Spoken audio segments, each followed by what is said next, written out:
welcome to Bloodlines and Betrayals. I am your host, the best podcast host in the universe, Steve Cully. With me, as always, my detective, my partner in crime, Coach Schuman. Coach, yes, we are here today. This show, I might have to change my name to You're Detective Schuman. Detective Schuman. Yes, Detective Schuman. I'm Sergeant Cully. You're Sergeant Cully. Yes. Yeah, I'm going to be the sergeant. I'm Agent Schuman, and you're no. I'm above you. I'm like the lieutenant, and you're my subordinate. You report to me. That's how it works. Right. So today, true. Ladies and gentlemen, we are examining the controversial case of no other than Norma Jeane Marilyn Monroe. Yes, Marilyn Monroe was a pioneer. She was one of the best of her time, and she died under mysterious circumstances that are debated to this day. What actually happened? Was it a drug overdose? Was she really crazy? Did the Kennedys have her killed?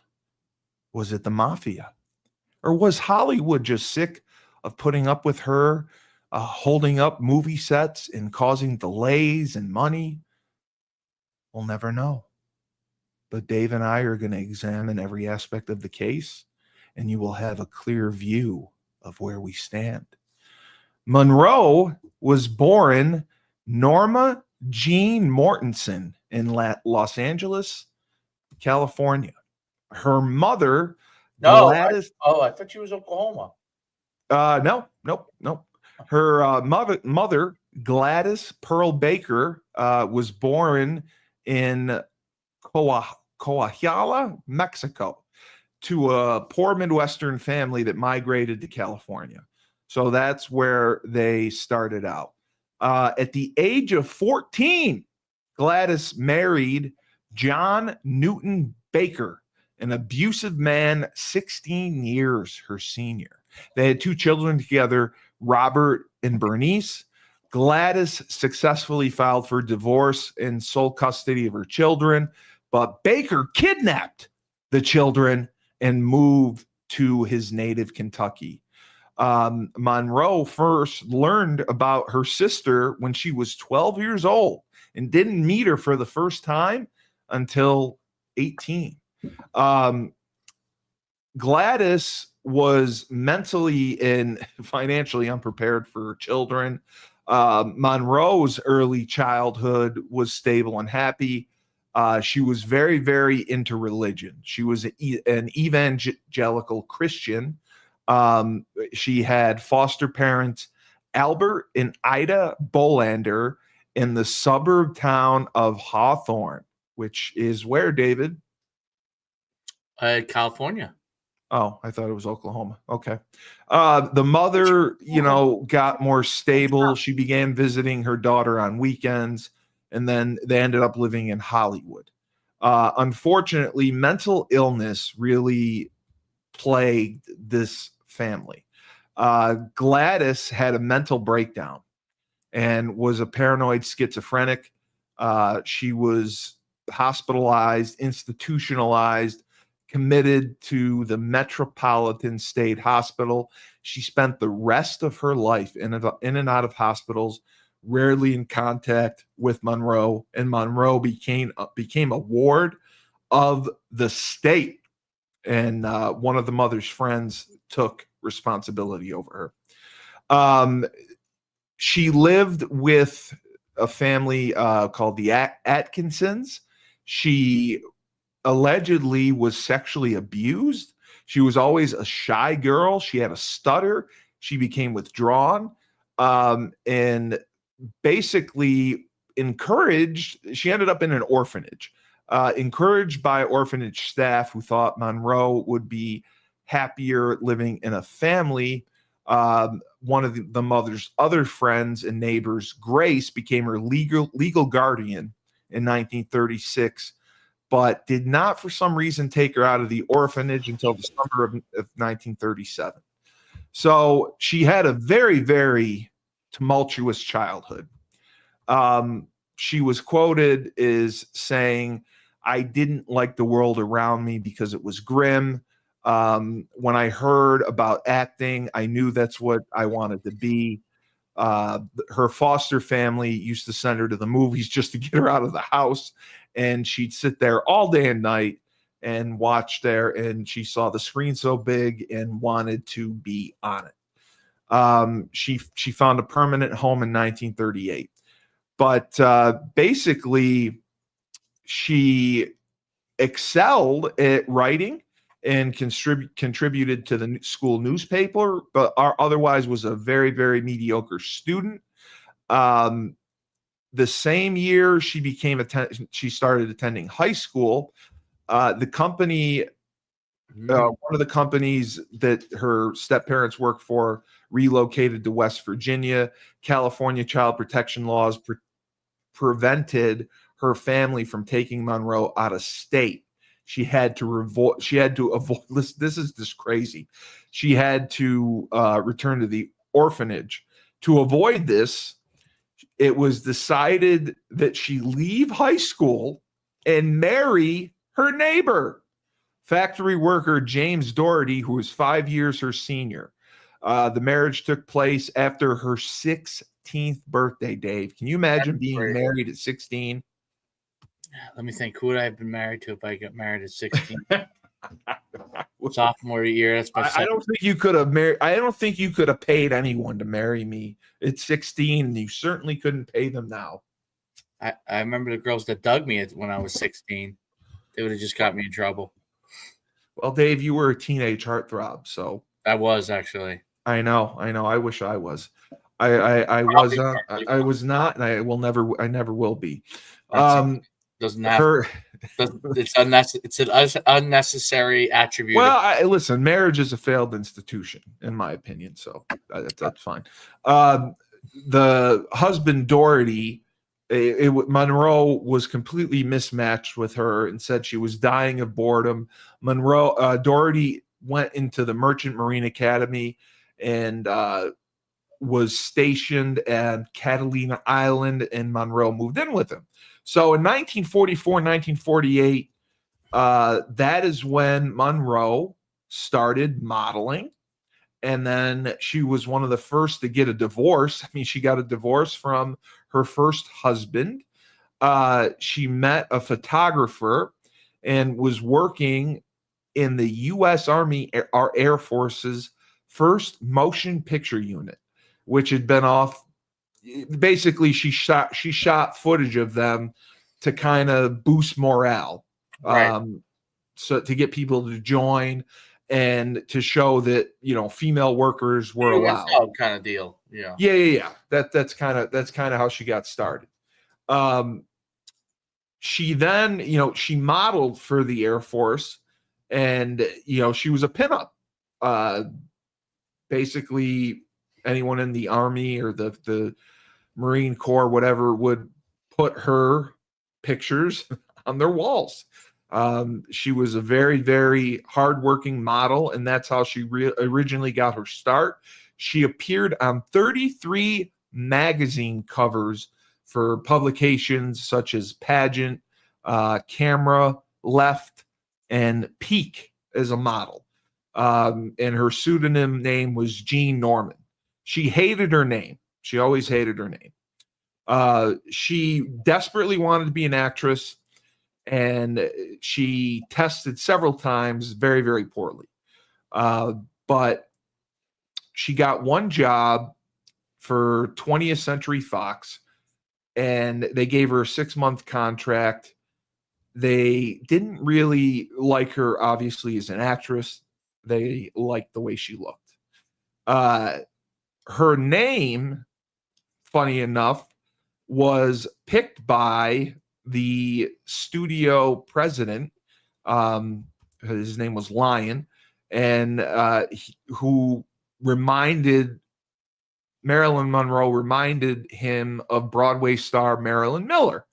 So Marilyn was the first name. Monroe was her mother's maiden name. So that is why she went with Marilyn Monroe. She spent 6 months learning how to act, singing, dancing, and observing the filmmaking process. So the 6-month contract, she didn't do anything.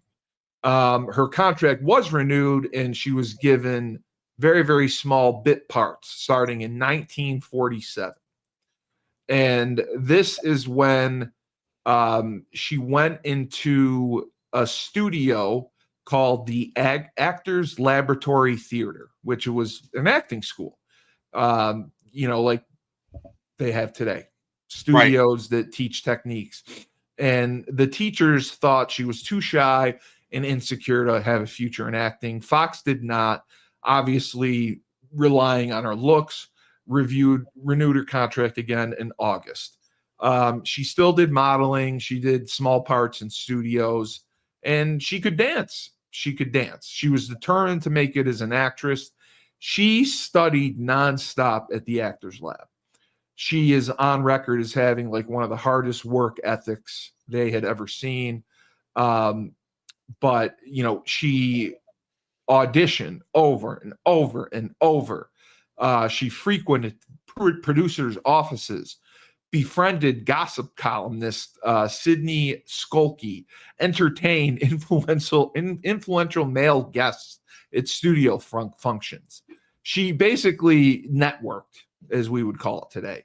She networked heavily. She also became a friend and occasional sex partner of Fox executive Joseph M. Sternick, who persuaded his friend Harry Cohen, the executive of Columbia Pictures, to sign her in 1948.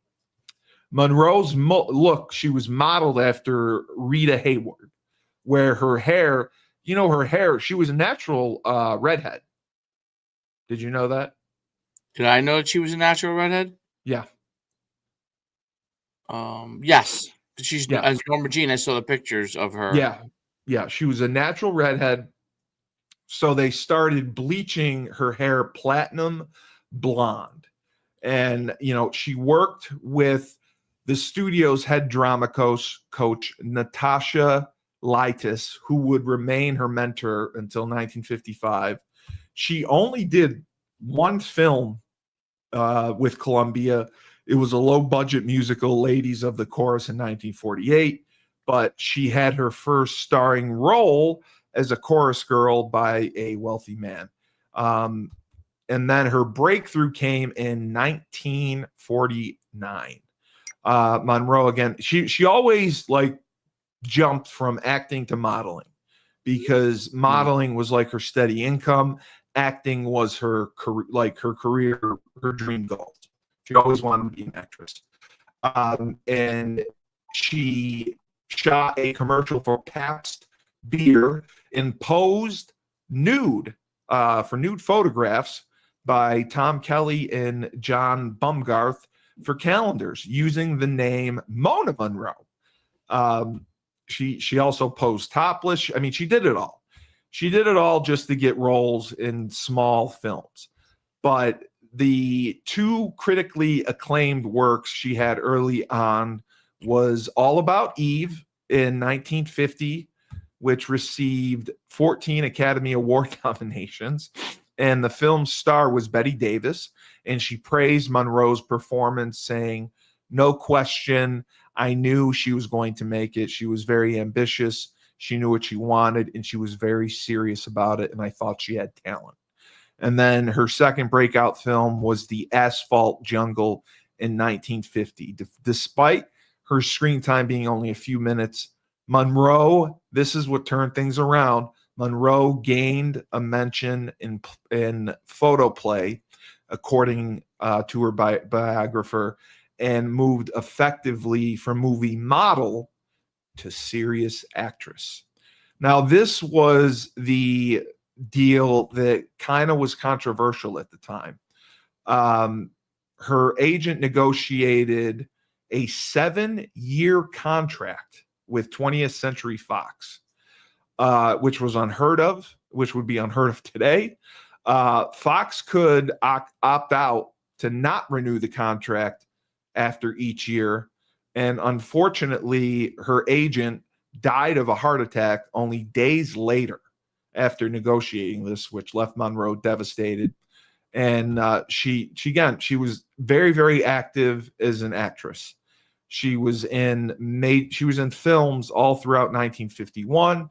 Her popularity with audiences was growing, and she would receive thousands of fan letters a week, and was declared Miss Cheesecake of 1951 by the Army newspaper Stars and Stripes, reflecting the preferences of soldiers in the Korean War, because her pinup was everywhere. You couldn't go anywhere without seeing her pinup. Her private life, she dated several men. She dated Peter Lawford. In 1952, she had a highly publicized romance with retired New York Yankees star Joe DiMaggio, one of the most famous sports personalities of the era. Joltin' Joe was a little before your time, Dave, right? Yeah, Joltin' Joe was a little bit before.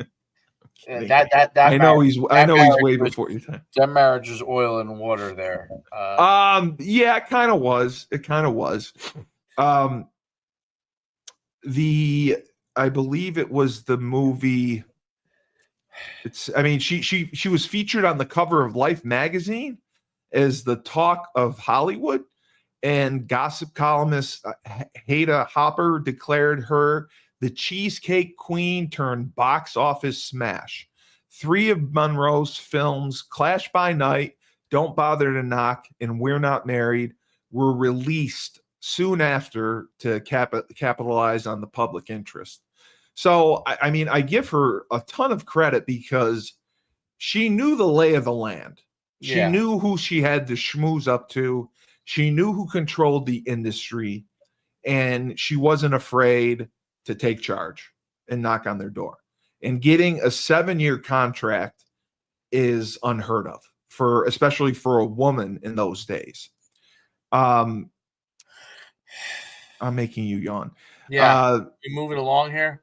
Okay, fine. She married playwright Arthur Miller. That was all right. You want to go to Arthur Miller? Okay.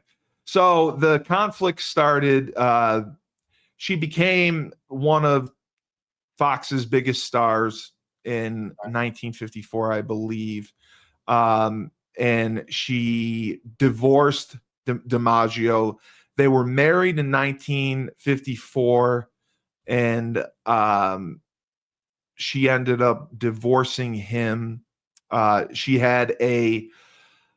settled with Fox. She did a film basically without Fox's permission. And she settled with Fox on the premise of a new contract and a bonus of $100,000. She starred in a role of the film adaptation of The 7-Year Itch, which I'm sure you're familiar of.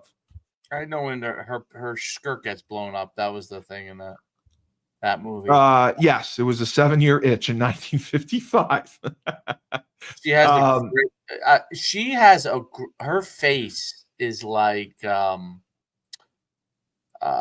not a fan of her hairstyle. I'm not a fan. No, I thought she should have wore her hair down. I didn't like that she kept it up. But yeah, she's got a beautiful face. Yes.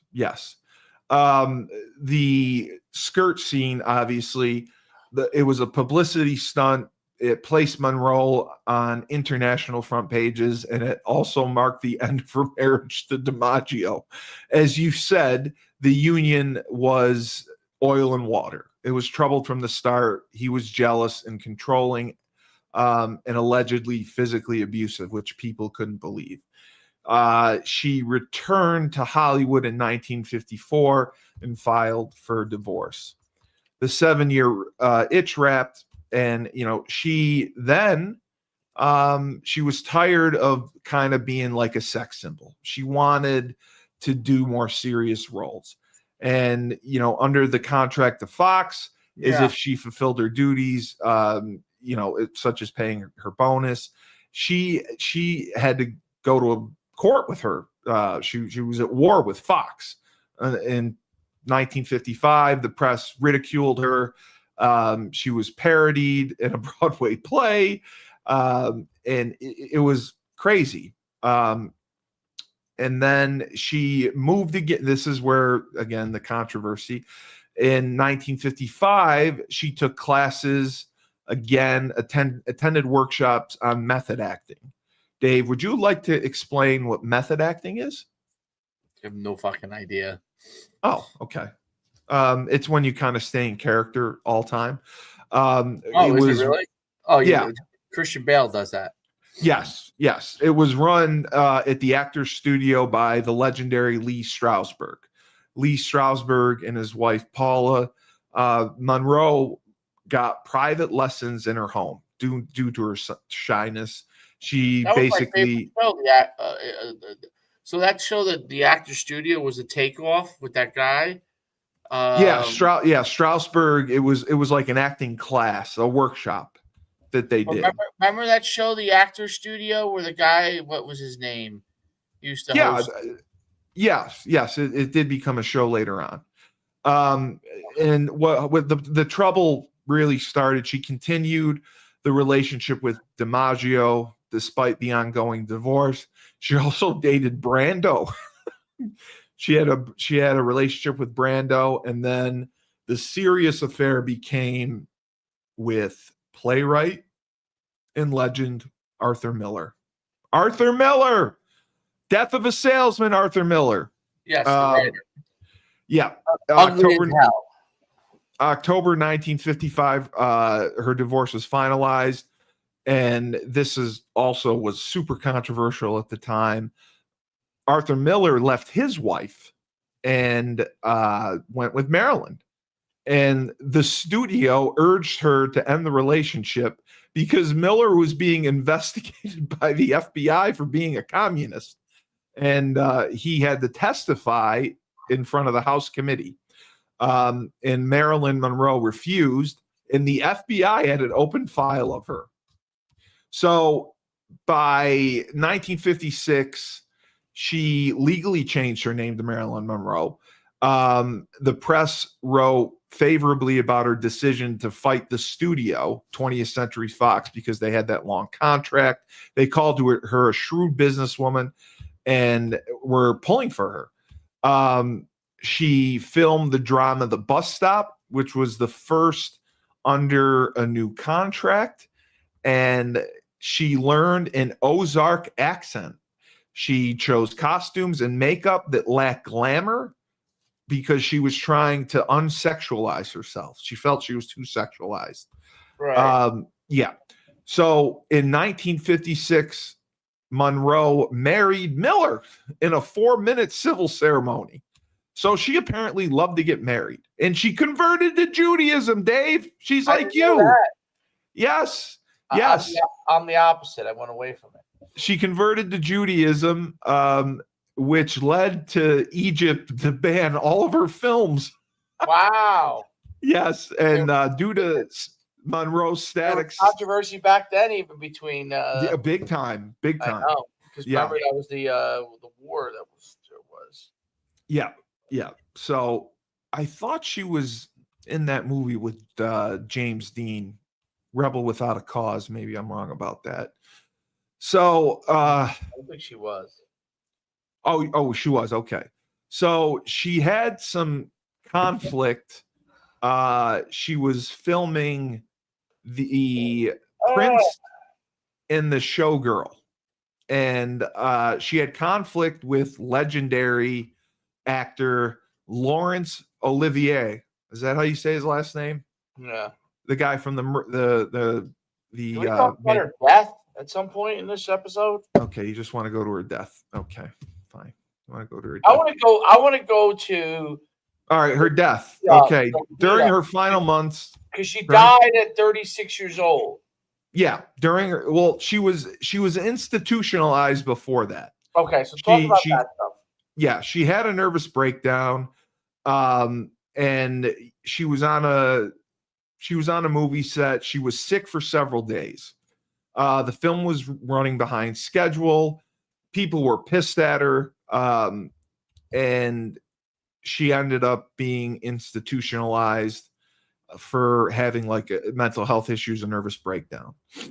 So the death of Marilyn Monroe basically was August 4th, 1962. 36 years old. She died of a barbiturate overdose in her home. Her body was discovered the following morning. I believe it was the housekeeper. She had been one of the top actresses of the century, actually. Definitely one of the top. She was the top actress of the 50s and early 60s, and her films grossed $200 million at the time of her death. Wow. So imagine what that is today. She suffered from mental illness, substance abuse. She had not completed a film since The Misfits, which was released in 1961, which was a huge box office disappointment. She was preoccupied with several health problems. In April of 1962, Fox began filming Something's Gotta Give. But the studio fired her because in the weeks preceding her death, she started giving interviews to high-profile publications, and she was trying to get herself rehired.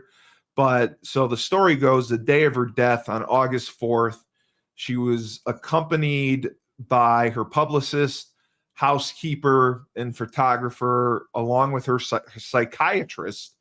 And at the request of Monroe, I believe it was it Murray?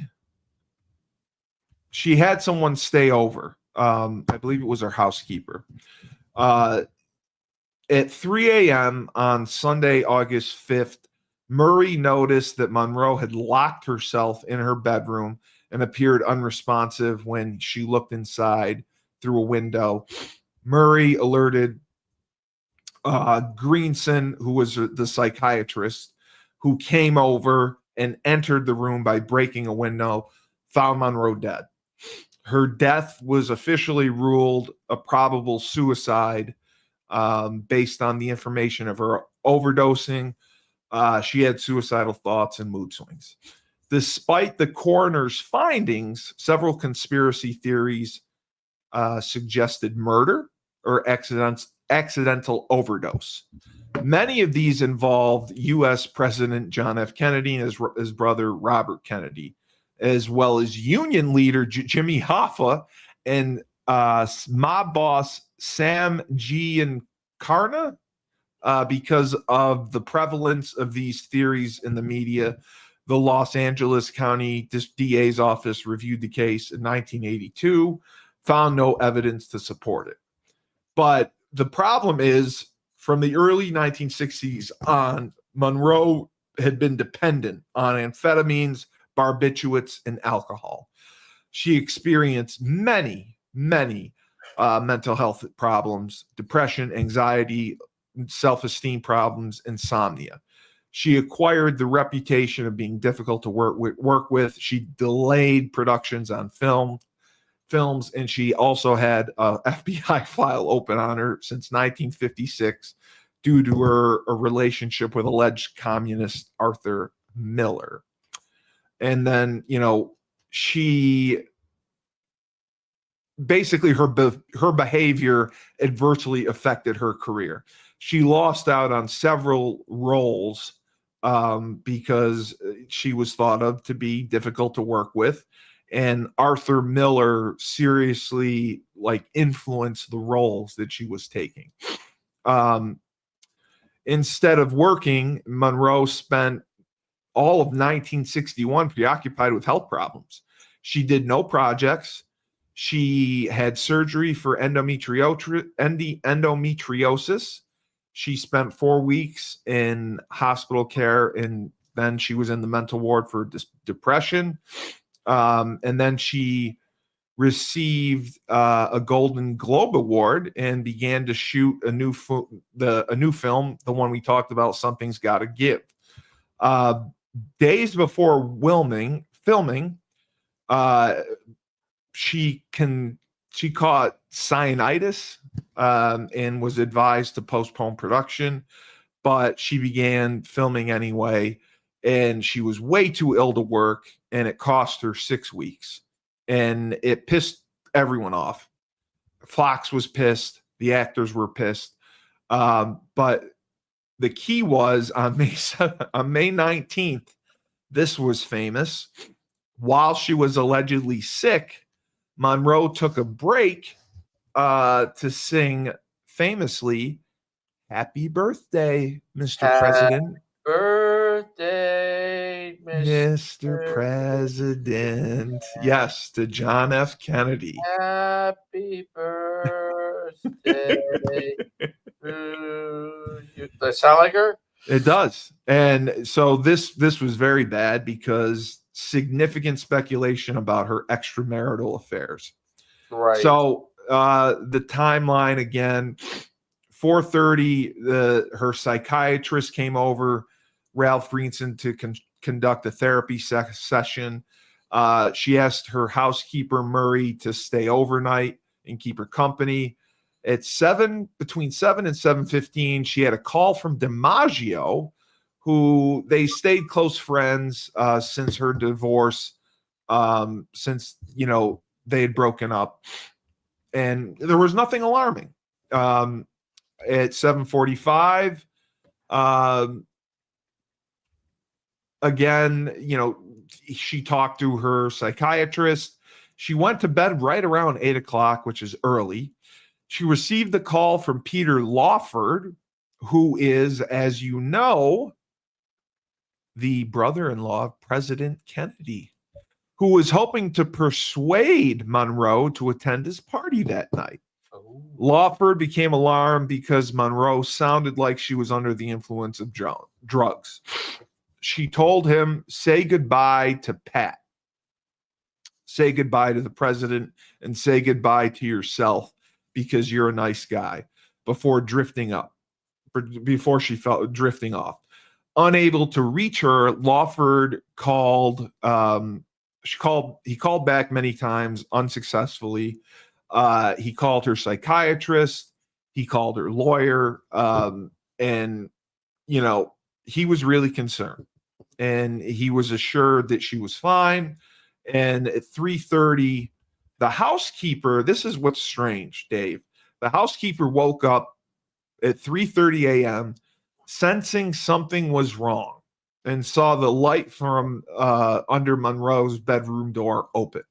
Was not able to get a response, found the door locked, and then the housekeeper telephoned her psychiatrist, Greenson, who came over, looked through the window, saw Monroe lying face down on her bed, naked and covered by a sheet and clutching the telephone receiver. Greenson broke through the window and found Monroe dead. He called the cops. He called her physician, which was strange, who came at 3:50, confirmed the death, and then they didn't call authorities until 4:25. So that's why it was kind of strange. In 1982, they conducted a review. On the same day, they did conduct an autopsy so that she was found dead. And they said it was basically, after interviewing her psychiatrist, they said it was based on her psychosis and her mental state. Based on advanced state of rigor mortis at the time the body was discovered, it was estimated that she died between 8:30 and 10:30. Which is, again, a strange timeline because she was on the phone with DiMaggio until like 7:45. The toxicology report showed that she had acute barbiturate poisoning, and she had a lot of phenobarbital in her blood, phenobarbital in her liver. Phenobarbital is a barbiturate. Phenobarbital is...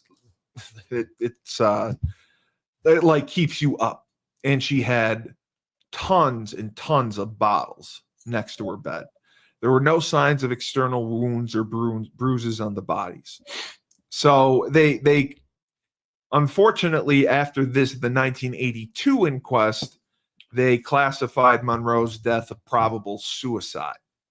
The possibility of an accidental overdose was ruled out because the dosages found in her body were several times over the lethal limit and had been taken in one gulp. One gulp.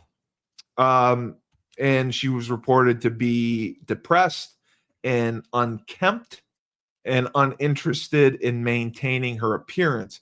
However, no suicide note was found. So that was a lot of the situations and the stipulations behind her death. In the final report, they basically said that she suffered from a psychiatric disturbances for a long time. She had severe fears and depressions. Mood changes were abrupt, unpredictable. She didn't sleep well. She had been taking sedatives for many years. And see, that's why to this day, people think that it's a suspect. She had been taking barbiturates and sedatives for several years. So she knew how to use them. She had a tolerance for them. She wanted to die. I mean, she had stated to her psychiatrist on many occasions she wanted to die. She had a couple suicide attempts using the drugs that sedated her. But she always called for help and had been rescued. And it was of their opinion that she did this again that night because when they found the body, she had her hand clutching the phone. So 1970s, a lot of people claimed it was a murder and not a suicide. Right. Because there were a lot of people, and obviously the Kennedys were a huge factor because John Kennedy had an affair with her. And rumored with RFK, right? Bobby Kennedy had an affair with her. And passing her around. She had dirty laundry on everyone. And if she ever talked, she could have brought down everything, but it got brought down anyway. So now this was the issue. In 1983 or 82, when they did the inquest, they concluded that Monroe could not have ingested those pills because her stomach was empty. Phenobarbital and Nembutal capsules should have left a yellow residue. So they actually said that it could have been administered by an enema. And because the autopsy showed no needle marks, despite she received routine, injections from her doctors. And, hemorrhaging of the stomach lining indicated that the medication had been administered orally. So that's why this is puzzling. Monroe had been an addict for several years. The pills would have been more absorbed rapidly in the case of non-addicts, but she was an addict and she knew she had experience taking these medications. So if she really wanted to get whacked, you give yourself an enema, sure. So it really was debatable with her mental health conditions, with the people she was involved with. You saw from early on, she was a model, but she schmoozed up to the right people in Hollywood to get what she wanted. She slept with the right people to get what she wanted. So there were people that wanted her dead. I mean, right. Look at the Kennedys. Look at the Kennedy campaign. Look at the case we studied last week. Well, exactly. That's why it's so it's an enigma to this day. Because like myself, being a recovering addict. I would know enough if I were to start using drugs again. I couldn't take the dosage that I had been taking. I would know what to use. If I were using drugs, I would know the dosage that I could take that would get me high. I would have enough knowledge of that to know and protect myself. So it doesn't make sense that on this day, she took so many pills that it killed her. And she had a funeral service. It was who's who that showed up. DiMaggio, Laurence Olivier was there, and she is buried in that famous cemetery in Hollywood. So the conspiracy cemetery, Arlington. Yeah, Arlington. So the conspiracy theorists say that Monroe had an affair with Robert Kennedy, and Monroe threatened to cause a scandal, leading Kennedy to order her to be assassinated. In addition to Kennedy being a communist sympathizer, led many other people closer to Monroe, such as her doctors, and even Arthur Miller. They were all communist. That was one of the major theories. The other mainstream discussion was the FBI or the CIA killed her because of pressures against the Kennedys. She threatened to write a book. She threatened to spill the beans on her relationship with the Kennedys. So the FBI and the CIA got involved and put an end to it.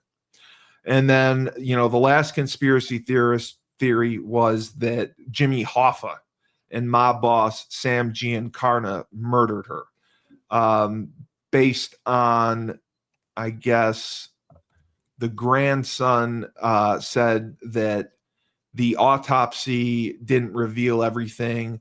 There was extensive bruising on the body that was omitted from the autopsy report. And there were pictures that had been disappeared. And, these people demanded the death be investigated and reopened. The Los Angeles district attorney did not find anything to support murder claims, and it was done. So, I mean, it's very sad because she struggled early on in life as an orphan. Her mother suffered from mental illness. She grew up in orphanages. She married just to avoid going back to an orphanage. She had, 5 marriages? I mean, between DiMaggio, Arthur Miller. I mean, it's just absurd how many marriages she had. I mean, to get married, I can't even imagine being married at 16. So, no, I can't.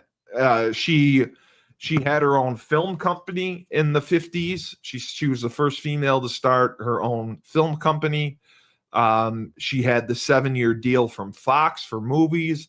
I mean, she was the it girl of that era. And that's why she remains polarizing to this day. So it's just sad to see how it happened. I honestly do not think that it was a suicide. There's no way. I think she was too prominent. I think there were too many skeletons in her fucking closet.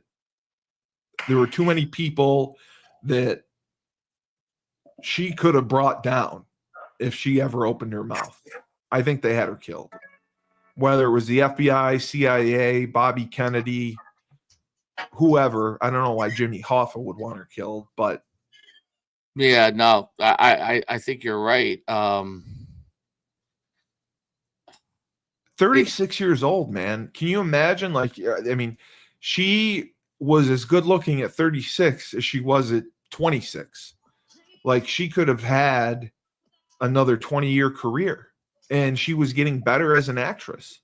despite her being difficult to work with on set, she became, I know she was known for her modeling and her looks, but she became a very good actress. There's no doubt. And you go to Candle in the Wind, the song. I would have loved to have been around during Marilyn Monroe's heyday. I've read as much about her. I've read the conspiracy theories. I read about her death. The death, just like I said, seems suspicious because she goes to bed. She had just gotten off the phone with DiMaggio, and they were on good terms. So 8 o'clock, 8:30, you're going to take a handful of pills and kill yourself? Well, It doesn't add up, right? Mind-boggling. So a couple of things that I think you What, I glossed over? What I miss? yeah. So I think that a couple things. Number one, she wanted to have kids and struggled to have children. Yeah, she had many miscarriages, yes, which led to her depression. Yes. Which was part of the things that led to her depression. So if you were Very on true. the side of the suicide with the barbiturates or whatever, you would argue that would be part of the Correct, but Dave, every Now- time she attempted suicide, she called for help. right. So that's the other thing. She seemed to be a gentle person. That would be a very, very difficult thing, I would think, for someone to do who was scared of a lot of things, so to speak. You know what I'm saying? Yes, yes. Killing themselves. Like She was very insecure, yes.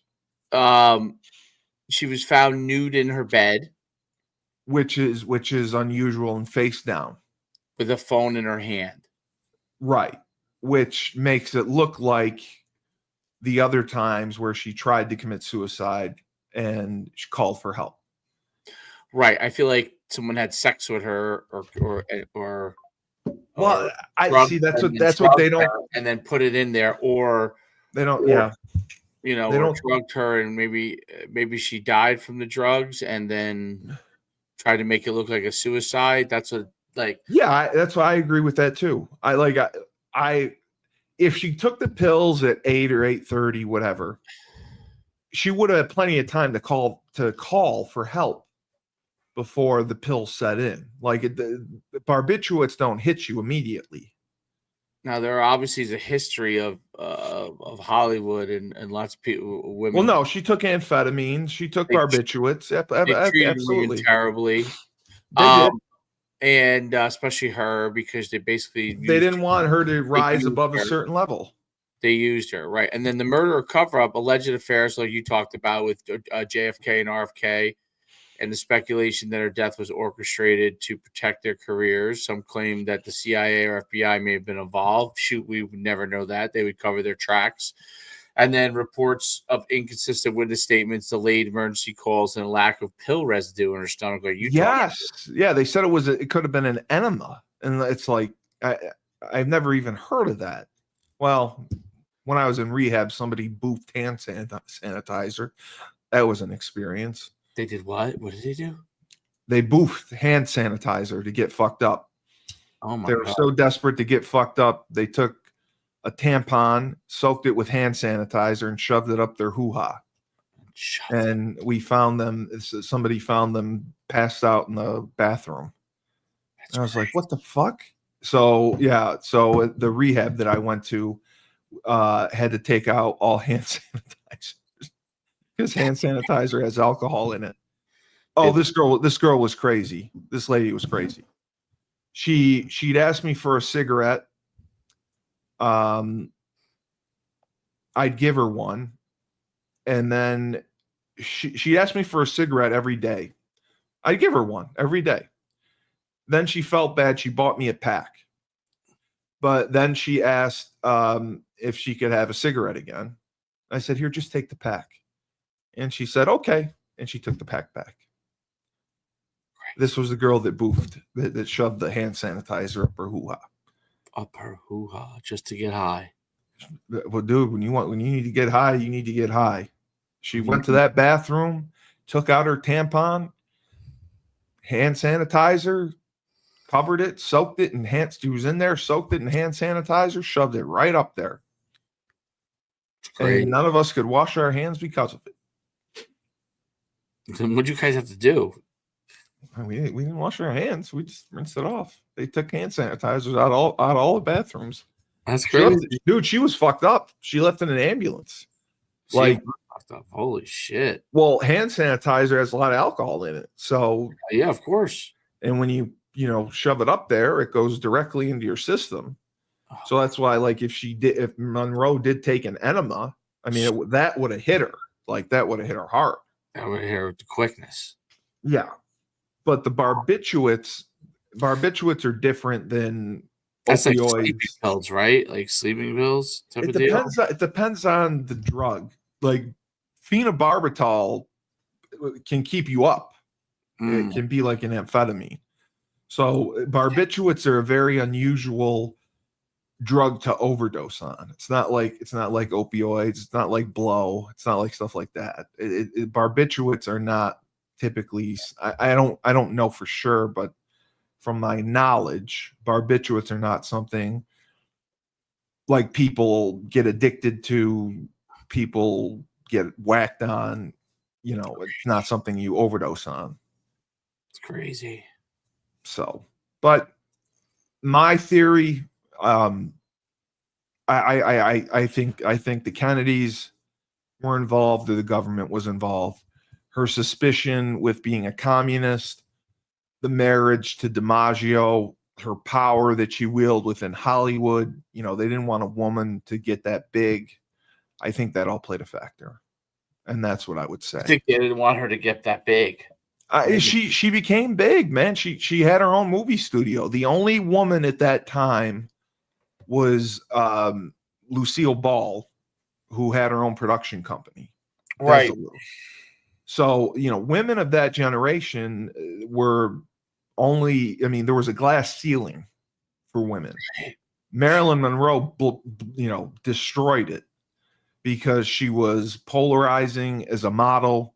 She had the wherewithal as an actress to know, I don't want to be a sex symbol my entire career. And she knew, she had the wherewithal to know, I'm not going to have these looks for the rest of my career. So I am going to have to evolve as an actress and take more serious roles. And that is what's going to keep me relevant.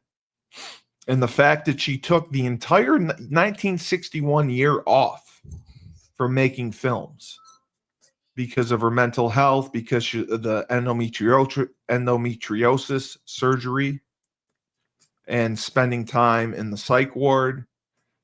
I think she was planning a comeback, and I think that she may have spilled the beans. She may have been ready to talk about the Kennedy thing, and that would have been catastrophic to their careers, because it was I don't know the dates. Do you know the dates when John Kennedy was president?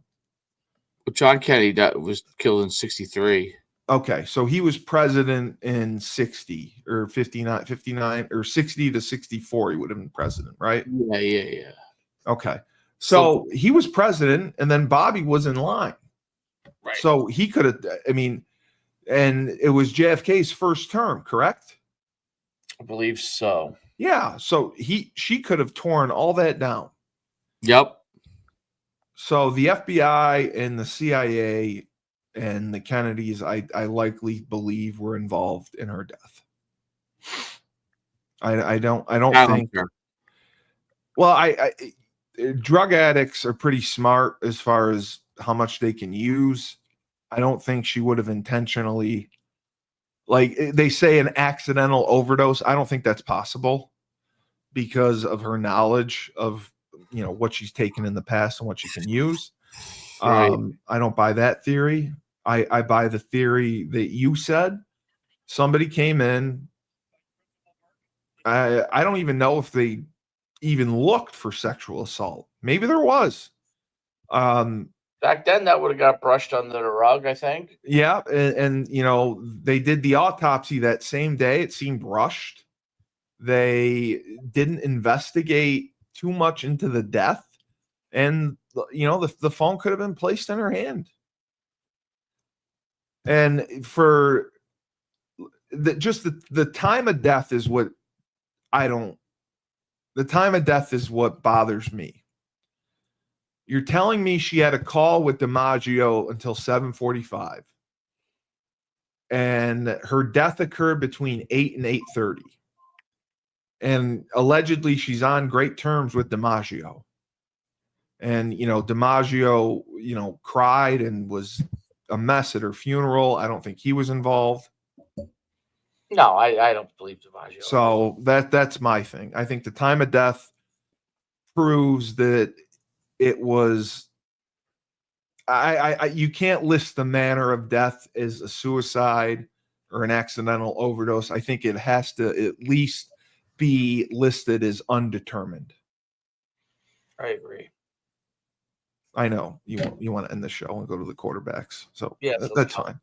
But yeah, I think we've explored it enough in depth. I think we would have to pull files. Well, you don't like me giving background. I'm just trying to give. I try to give background on the case. Well, what do you want me to go? You want me to just go? Okay, so 1956, she died.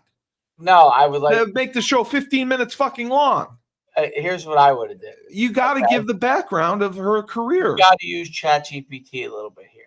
So if I were to read it from ChatGPT, what the fuck is ChatGPT? Oh, the AI crap. Yeah. Marilyn Monroe was born Norma Jeane Mortenson on June 1st, 1926, one of the most iconic actresses and sex symbols in the American history. But it was important to mention that her mother suffered from mental illness. Highlights her early life in modeling, no. Her homes and orphanage. Monroe began modeling in the 40s, which led to a film contract in the 20th century. All right. You know what? Next week, you can read it. You can read all the facts. And I'll sit back like you, and I'll close my eyes, and I'll pretend like I'm falling asleep, and I'll yawn, and I'll masturbate. I'll do it all. And you can see how it feels to watch someone. I don't think we addressed the one thing that I think first of all led to her depression, and second of all, I want to know the depression was. Here's what I want to know. Okay, I want to know: did she was trying so hard to get pregnant? She wanted to get pregnant with Arthur Miller. Okay, with Arthur Miller was older though too. The first husband. Okay, she had a couple of miscarriages. The first husband was a merchant marine. Right. James Doherty guy. She reportedly had one ectopic pregnancy where the fertilized egg implanted outside the uterus, life-threatening, often ends emergency surgery. Okay, so here's my thing. Here's my theory. What if she got pregnant by Kennedy? Yes. Yes. Oh, well, that would have changed. That makes it pretty obvious. Okay, so this is what I like to talk about. So there's no way that happened. There's no way. I'm going to read this to you. While never confirmed, some theories suggest she faced pressure to end such a pregnancy if it occurred due to political consequences with one of the Kennedys. Yeah, but back then there was no paternal testing. Like she could have said it came from anywhere. She didn't have worried that she was going to say that she. That's very true. Yes, because she had threatened that. She didn't have parents. She was an orphan. I mean, all these things are very bad. Yep. You know what? You're probably right. She would not have wanted her son or daughter to grow up without a father. I agree. Right. So that's my little theory thing, throwing it out there. I'm not saying any of it's true. I'm just saying something to think about. That very well could be. Like, I don't think she would have been in the mental state that she was in had she been pregnant. If I was just around at that time and she mentioned it, I would have just implanted 10 kids and she'd been fine, you know? But I'm saying if she were pregnant at that time, don't you think she would have been happy? Like, I don't think she would have been do. depressed. I'm not saying that. I'm saying that maybe she was killed. Right, but she would have had to known she was pregnant to tell people she was pregnant. Right. For the Kennedys to find out. One of these guys comes over, has sex with her. She says, "I want you to know something." And then, I'm pregnant. Yeah, You think JFK and the Secret Service came over to Hollywood and he ramrodded her, and she said, "Oh, by the way, John, I'm pregnant. Congratulations, you're gonna have another kid." You think that, or Bobby, hey, Bob, great news, you're gonna be a father. I think she's way too smart to have done that. Because she was. So, do you think she died of suicide? No. I definitely think the death is undetermined. I think that it was murder. I think she was set up by either the Kennedys, our government. I think those are the ones that have the MO to have her killed. I don't think it was an accidental overdose. I don't think it was a suicide. I think she was murdered. But I know that this has to stay under an hour, so I can leave it at that for you. Absolutely. All right, and that's another Bloodlines and Betrayals. Go ahead, A Steve. great one, and it transcends our time. Until next week, we'll let you know what we're going to discuss. This has been Bloodlines and Betrayals. I'm your host, the best podcast host in the universe, Steve Cully. My partner, Detective Schuman. Remember, when life gives you lemons, don't make lemonade. Just don't take barbiturates. Well, yeah. All right, that sounds good.